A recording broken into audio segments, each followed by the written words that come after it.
Arglwydd y Grawys, rhoi ni ffydd syml a heilioni yn ein gwasanaeth.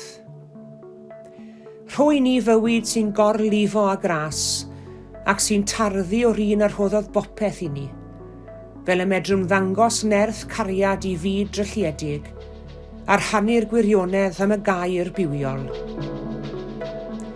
Gweddiwn y cawn gerdded agosach i Iesu y Grawys hwn, ac ymdeimlo o'r newydd a'i bresenoldeb yn ein hamgylchynu. Rhoi ni sicrwydd y fod yn agos atom drwy holl brofiadau heriol bywyd. Helpa ni ymddiried yn ots ar adegau llawen a thrist. Bugeilia ni yn y tywyllwch a'r goleuni, fel ydw ni a goleuni a gobaith i eraill. Yn enw Iesu Grist, ein harglwydd a'n gwaredwr. Amen.